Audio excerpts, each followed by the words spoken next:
Taiwan is one of the leaders. We just discussed this. We have around 30% of the GDP, in fact, is digital, which is one of the highest in the entire world. So, and at the same time, we have the climate transformation. So we have two transformations happening at the same time. The digital transformation, especially now with AI and other technologies. So AI is one of the technologies, jointly with many, but the conversion of technologies makes it very powerful and is really changing our economies and societies. At the same time, we have the green transition, the move towards renewable energy, the move towards sustainable and net zero buildings, for instance, and transport. And you and your industry is playing a critical role, not just in Taiwan, but globally. So, with no further ado, I would like to invite Ms. Amy Q for keynote.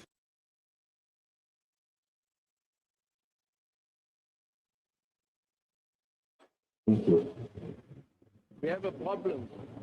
There's no power supply for the TV.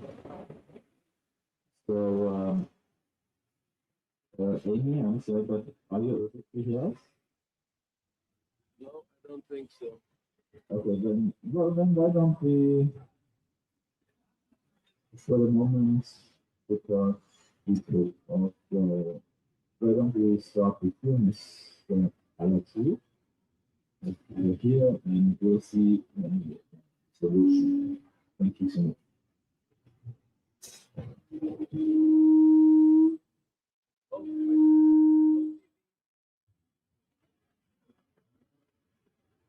Das Mikrofon ausschalten, bitte. Thank you very much for the introduction. It's our great pleasure to be here presenting Delta at COP30 and talk about the digitalizing our energy management from green building to microgrid. So for starter, we just wanted to talk about the central model of Delta, which is to provide innovative, clean, and energy efficient solutions for that. So that's really important for us, and that's where we begin our digitalization journey for our energy management.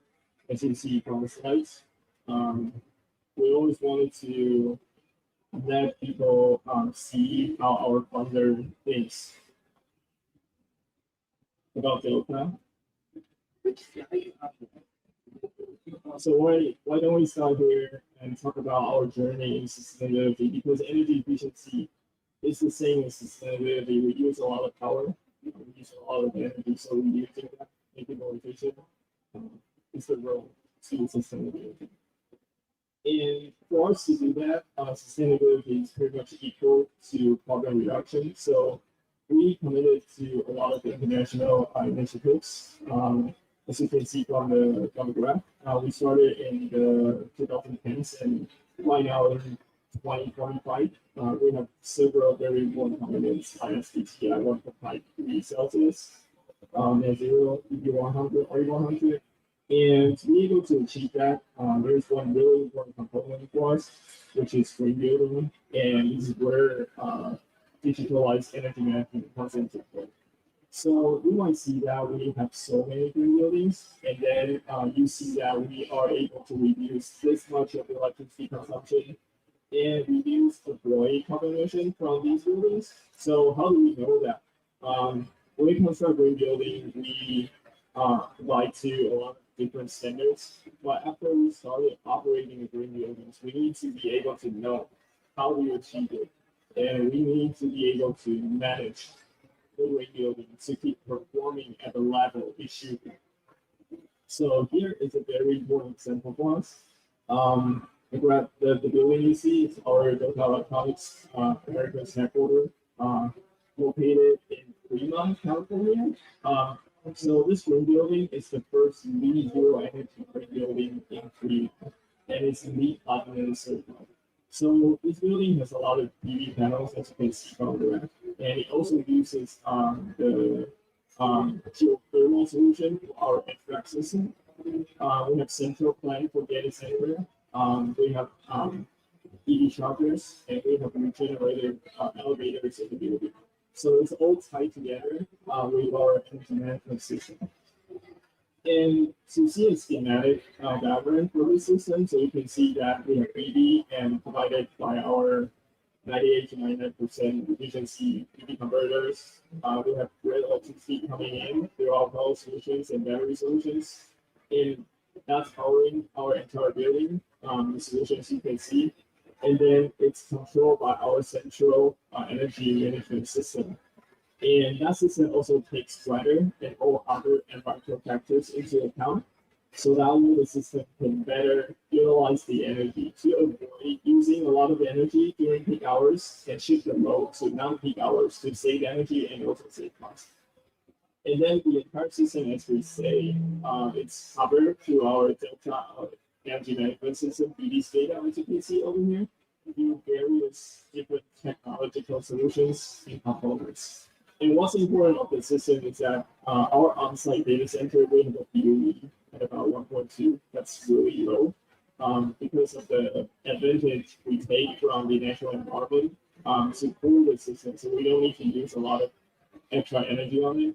And that's also managed by our energy management system. And this is a solution we are trying to demonstrate at our site to do a bigger solution for the data, AI data centers for the next couple of decades that's coming. And then we can use the solution to provide a efficient data center, AI data center management program for the future. And as you can see that using the energy management system for DAF, which is the Electronics 3-month headquarters, we'll be able to monitor and report every energy usage and then all the other factors in the system. And it's controlled automatically, so you don't need people sitting there and do the controls. The system will adjust itself, powered by AI, to be able to, as you can see, do peak saving and then load distribution to make the building more efficient and safe as a green building. And the other example we want to talk about is our microgrid solution. It is what you see in the green building energy management integrated together with a city or community-sized power solutions and powered by AI and data center together to provide a holistic solution for a distributed microgrid. So this is important because in the future we have AI, we use a lot of power. So and then we try to make the data center green, which we need to use renewable energy, which is inherently unstable. So we need all these solutions combined together with battery and then optimizing renewable energy generation, storage, and distribution, so that the data center can be used at the maximum efficiency. And one of the examples of that microgrid solution can be seen in this little integrated system in our Shanghai building, which is a PV storage and charge integration system. So the concept of the system is really simple. It's just hiding PV generation, battery, grid electricity, and EV charging together using our Delta grid solution powered with AI. So that to control the charging and power release of the battery into EV charging, so that to make the entire system more efficient. So with the system, we are able to shape the peak usage for up to 100%, and then we save a lot. So that's an example of how we can use digital energy management powered with AI to be able to achieve this. And then we hope that we can apply that to microgrid solution. And then that's where we're working on and going towards right. And then this same system is also at different places like our Delta EMEA headquarters and then our Chongqing of the pipeline. So with that, we just wanted to say that utilizing energy management is one of the core Delta. And then with the future of AI, data center and AI powered everything, this is where we're going, and this is where we're working on my solutions with. Thank you. Thank you so much. So we're seeing AI is transforming the industry towards more energy efficiency. So I was wondering, would it be possible to have Miss Amy Hu?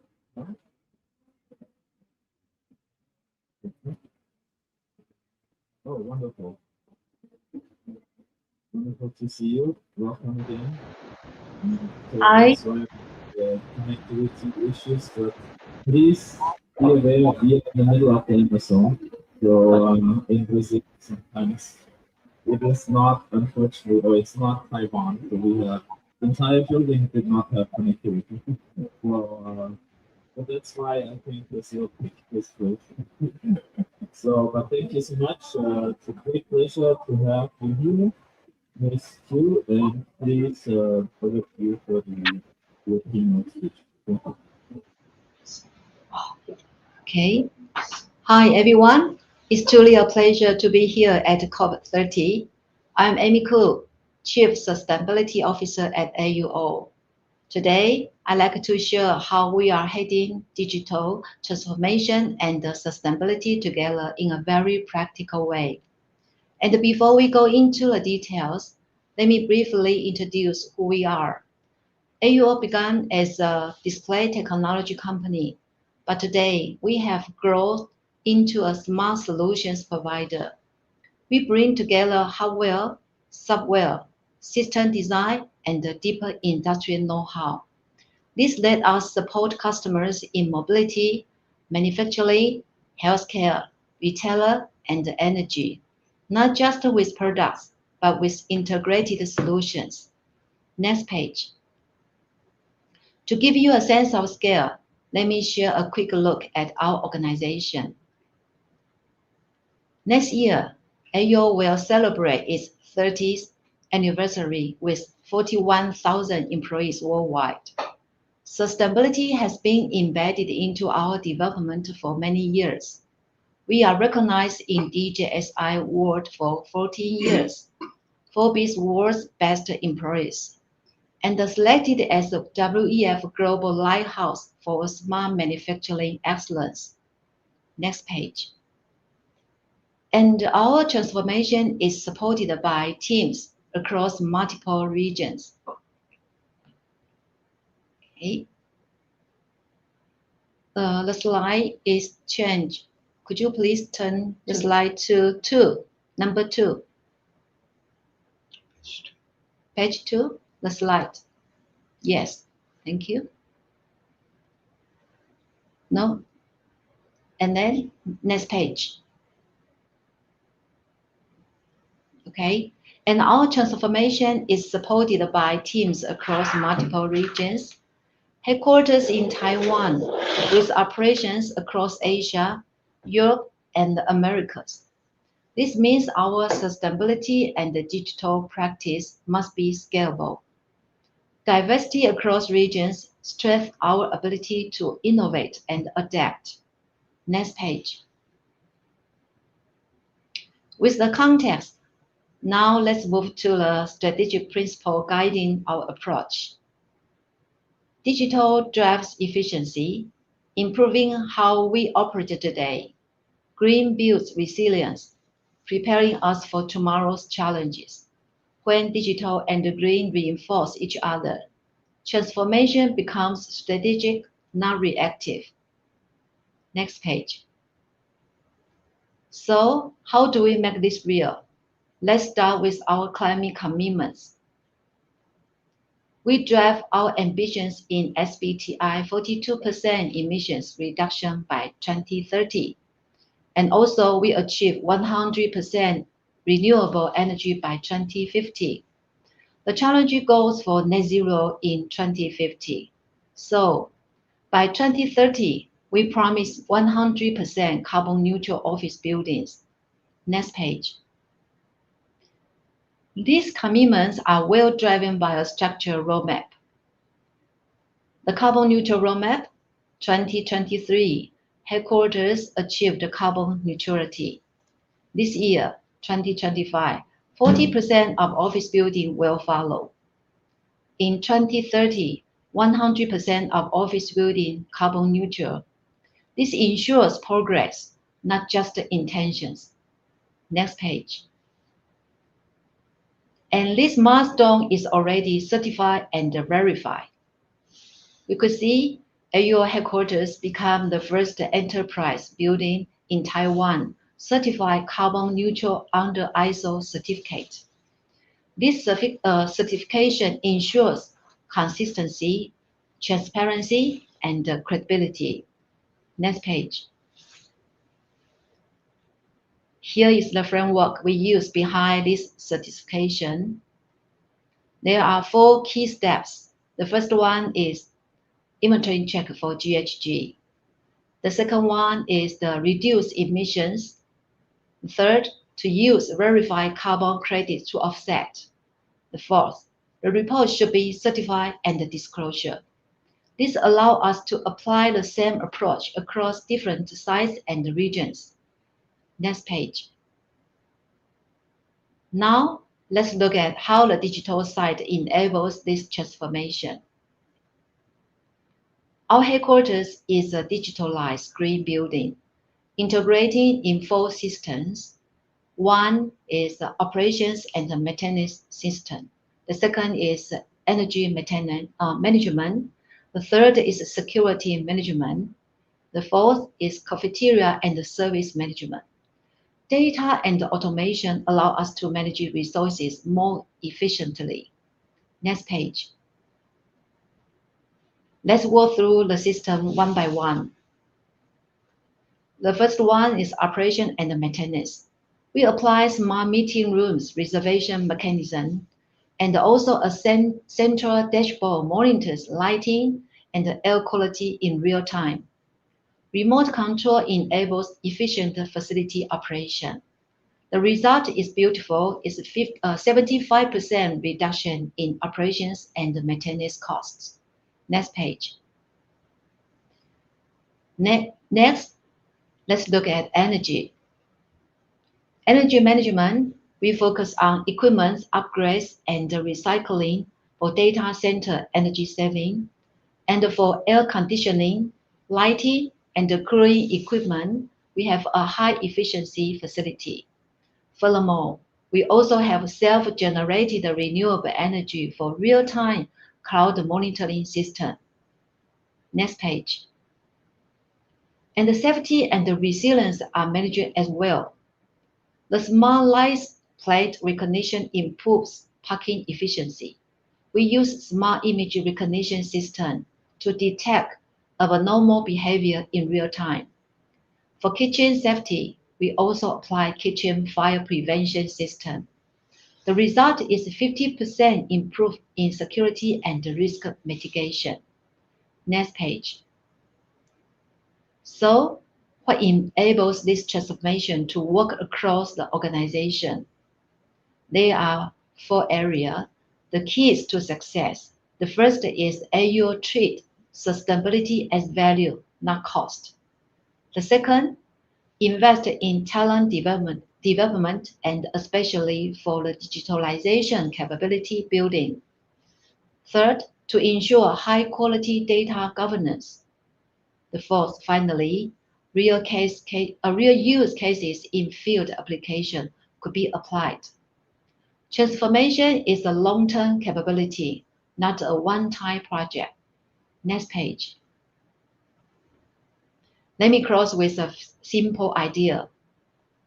Digital for efficiency, green for resilience, not 2 agendas, one integrated strategy. This dual track advantage for a sustainable future, and we build it together. Thank you.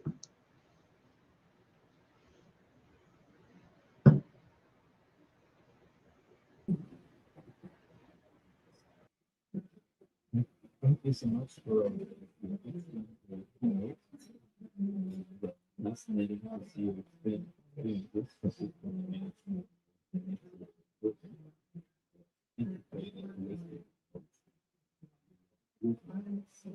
Now I would like to invite Ms.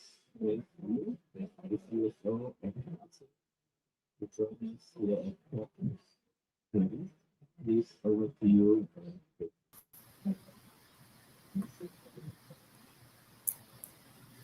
Okay, thank you, Dr. Soren. And I'm glad to participate in today's forum to share Acer's perspective and our experience in technology and sustainability.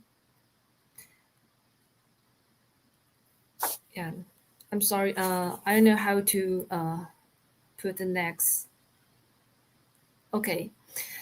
Founded in 1976, Acer is one of the top ICT companies with a presence in more than 160 countries. To make sure our sustainability, we incubate multiple business grounded in our core competence to strengthen our corporate resilience and make positive impact by providing circular, low carbon, and smart solutions. Sorry, it's kind of time lag. So in a world with limited resource and gross environmental challenges, as a company, we are always explore how to promote economic and social development while protecting the environment. Therefore, we commit to achieving net zero by 2050. Reducing increasing the renewable electricity by 100% by 2035, and also set GHG reduction goals to 50% by 2030. We also set product-related goals. We aim to reduce the average PC energy consumption by 30% by 2025, and also use 20 to 30% PCR plastic in the same year, 2025. That means this year. And except setting goals, we also achieve tangible progress. So in 2024, we have already reduced 40% of GHG emissions, and in about the RE progress, we have achieved the overall group reduce 60, already achieved 60%. But I'm sorry, I'm not sure is that the slide still work. So can someone help me? Hi, TCP. Yeah. Okay, so I will repeat again. So in 2024, Acer reached RE100 in nearly 30 countries, and the group reached RE60.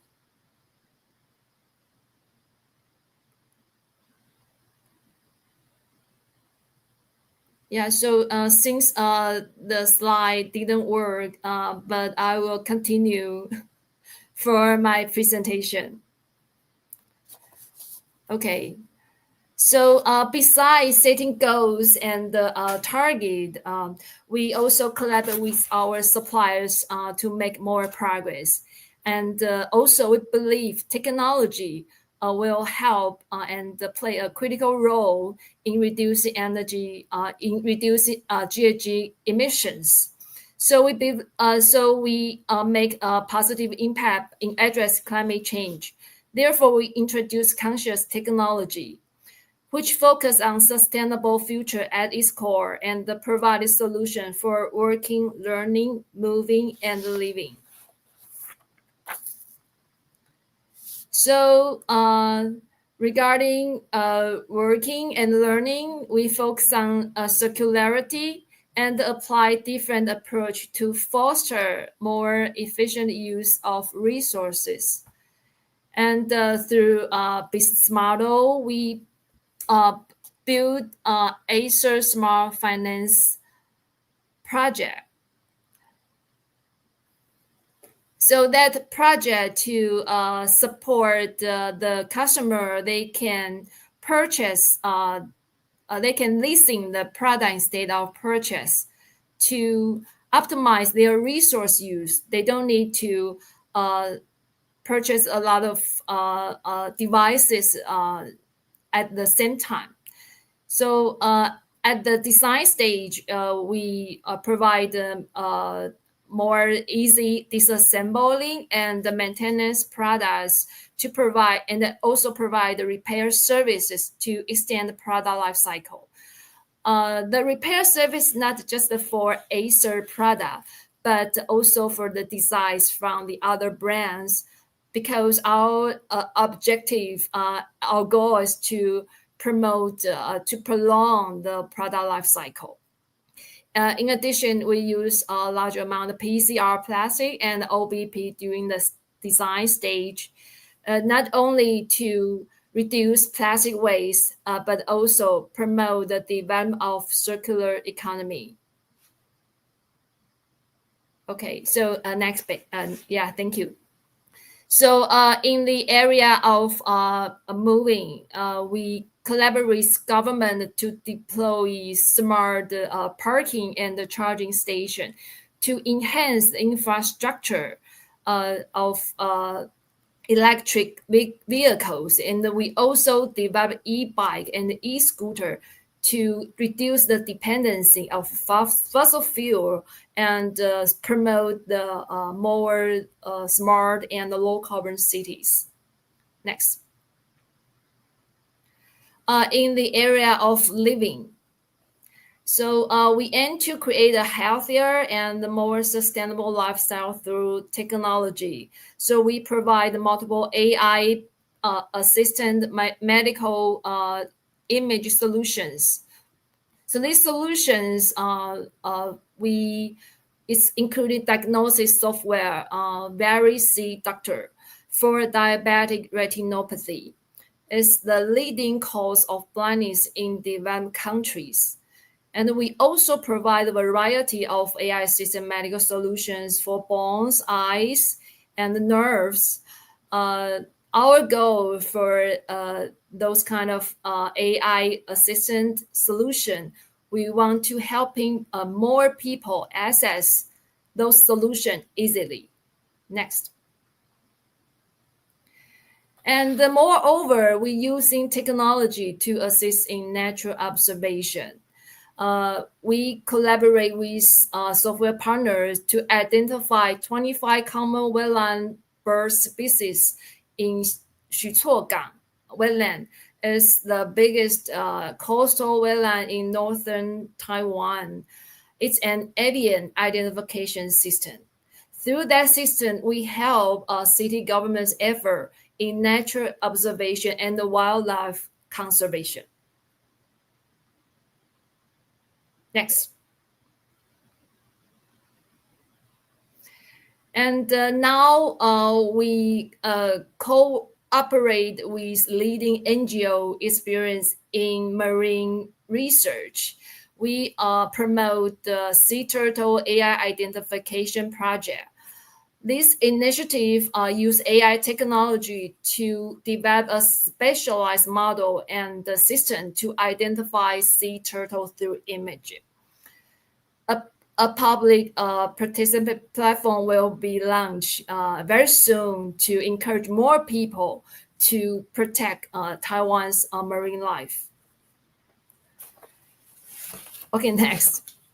So over the past 29 COP meetings, we have seen government, business, and organization take actions on climate change and make substantial progress as part of the society.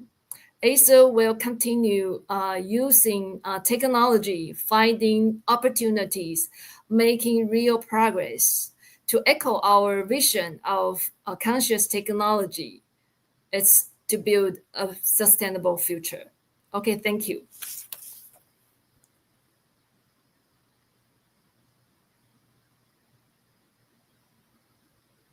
you so much for your fascinating presentation. Really appreciate it. And now I wanted to share with you also some perspective from the European Commission, because our panelists from SAP unfortunately will not be able to join us. But nonetheless, we can speak about the European approach towards the digital and green transition, which you all both also have referred in your presentation. So for us in the EU, the green transformation, the Green Deal, is essential, and it's also very critical for the economy and industry. So it's basically a transformation which goes at the heart of competitiveness, economy, and climate. A bit like Europe, I presented, it's about really enhancing the efficiency, gaining efficiency gains, and it is about economic development. So it's not just environmental topic, it goes at the core of our business model. So, and then I just wanted to very briefly talk about the European Green Digital Alliance Coalition. So the European Green Digital Coalition is a coalition of 37 leading tech companies in the world. Was signed by the CEO of all these 37. It's actually a global coalition. Right? So you have large tech companies also such as Google, Microsoft, European players like Nokia, SAP, Orange, and you're very invited to actually join this initiative, because I think it's very aligned to what you just presented. And the second point, which is important, well, the first is that similar to you, the tech companies, all that joined the coalition or joined the coalition, have done a pledge to become carbon neutral by 2040. And second, what you put, so we have developed a very rigorous science-based net zero impact assessment, like a methodology, which is useful, you can use, which basically assesses the exact emissions and also the rebound effect.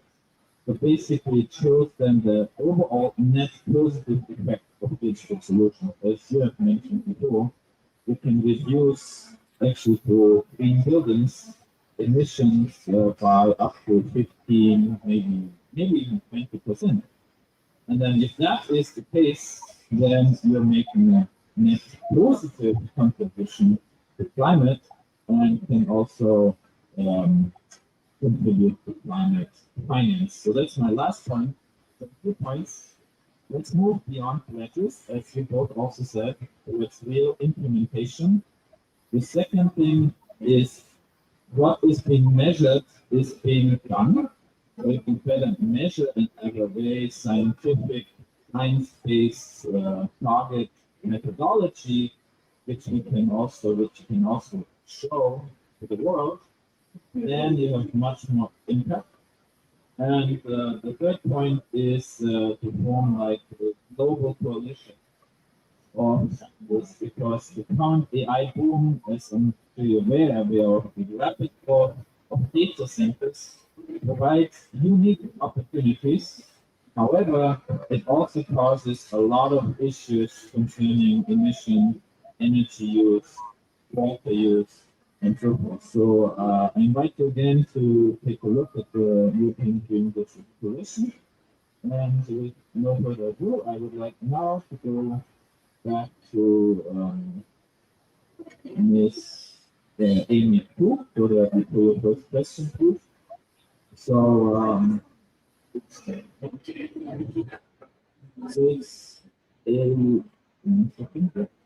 significant, as you presented, It's really a significant achievement that we have water buildings achieve carbon neutral and that has been certified.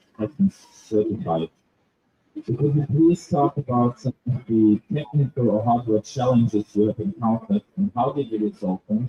And how did you move from a carbon neutral building to actually achieving net zero? That's our quick goal. Thank you. Okay. Thank you, Dr. Zoran. Thank you for the question. Achieving a carbon neutral building is not a single technology task.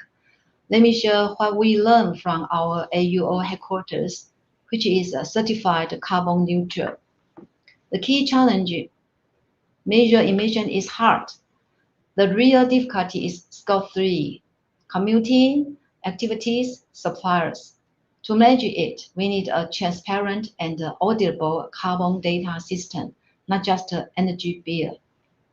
The second one is we reduce emission is hard. Energy efficiency is not one project, but continuous improvement.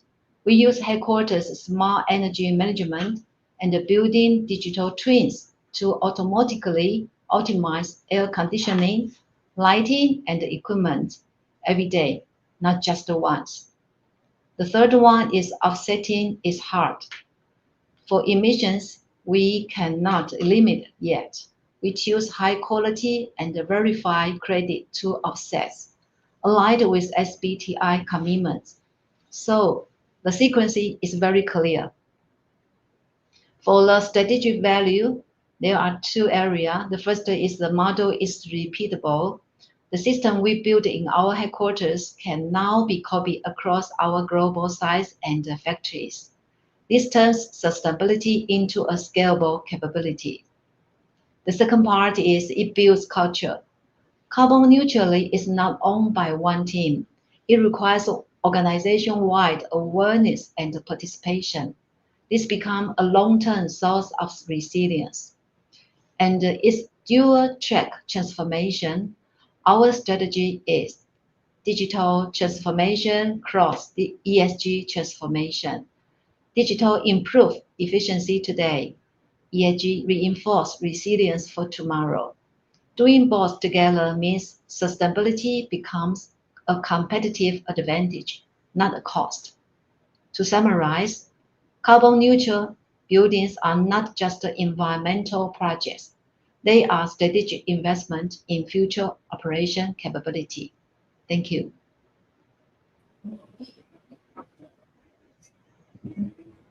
Thank you so much, Dean, and also for emphasizing again that it's about competitiveness and innovation, and not only about environmental protection. So it's part of your integral business strategy or business model. So now, let me please come to Alex. For Delta Electronics, could you please just outline your ESG philosophy and your strategy globally to deploy future smart and technological solutions? Thank you. Thank you, Dr. Gabriel. So, so I think at Delta, what we're doing, of course, as you see in the presentation, we try to push every front of ESG. And then through the process, we rely on our own solutions. So we have developed a data management system for ESG. Also, greenhouse gas inventory for internally, greenhouse energy management system. And through the process of the implementation at every facility and every region, we try to make everybody use the same solution we developed it. And then everyone is on the same page and we are really agile deploying those solutions. So it's really easy for us to digitalize our achievements together. So we use that as a fuel for our innovation. So ESG is not just a commitment to do internally. We actually use that to develop new solutions and new products through digitalization. So that's a really important win-win game for us, and that's also enabled us to developing solutions like fund, for example, renewable energy management, because we are one of the journey within that. The renewable facilities to be able to manage the renewable energy usage and conform with regional regulations. So all of that together, I think ESG and our digitalization and our commercial development, they are all tied together. It's a really good for us. Thank you. Thank you. Thank you very much. I mean, putting out this comprehensive and holistic approach that we're convinced that ESG should not be an add-on, but should be integral part, as you pointed out, of your overall business model.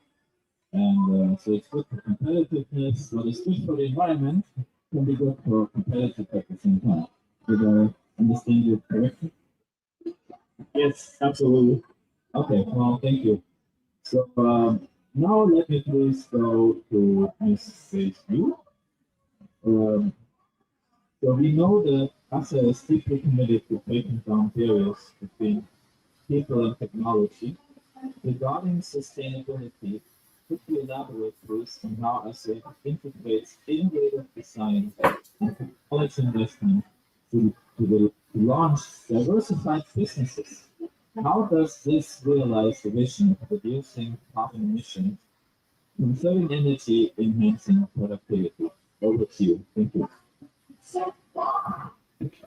Okay, thank you, Dr. Soren. ACE's mission is breaking barriers between people and technology. It guides what we have to do every day. And to make a sustainable future, we introduce conscious technology, which focus on sustainable as its core.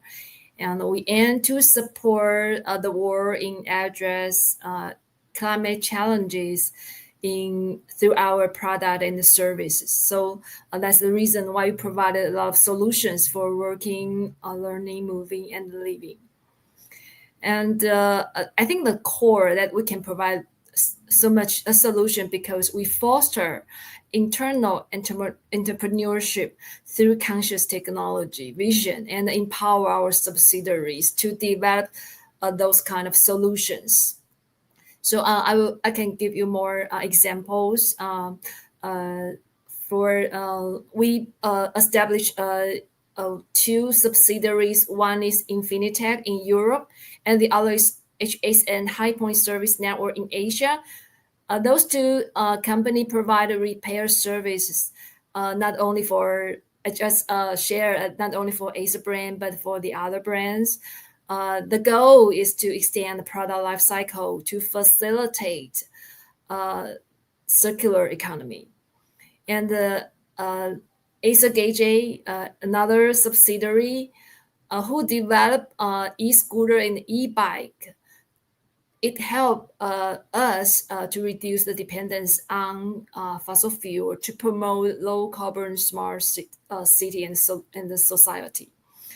And for Acer Medical, it's provide AI-assisted medical solutions, helping more people to access medical solutions easily. And Atos, one of our server company, who developed for aviation identification system, and the Acer Cloud technology provide the sea turtle AI identification project.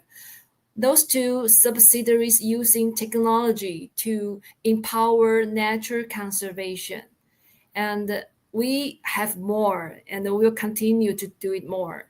And because all of it is to echo conscious technology vision, to focus on a sustainable future that we want. Okay, that's it. Thank you. Well, thank you so much for your excellent presentations. You said one very key sentence: digital is the default we use every day. So it's really great to see that digital is such a key role for ESG, and that you really live the twin transition. And maybe to conclude this session, just wanted to see. To see that this is the global climate is a global issue. We can only solve this together. And I know that you've been in close contact with our colleague and friend Bruce Nibbles and Casey. So please reach out to them. We have a strong relationship, and it's very important that you also share your experiences globally. So I think this session is excellent for that. And then thank you again. So you still want to take the photograph? Okay. So we are now aiming to take a picture. One moment, please.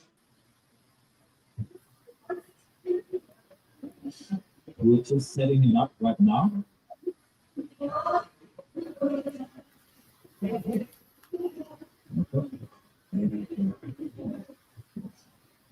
One moment, please. We're still setting up. Thank you to our colleagues from TCP.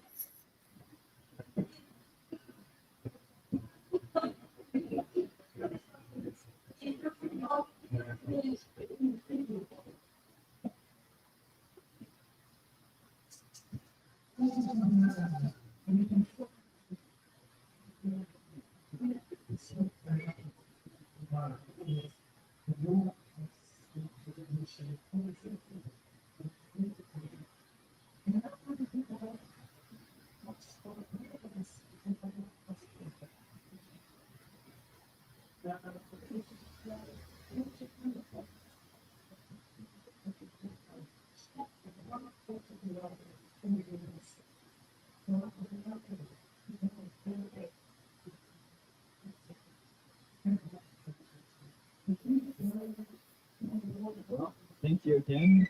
Thank you very much for your participation, and looking forward to the cooperation in the future. Thank you. Thank you.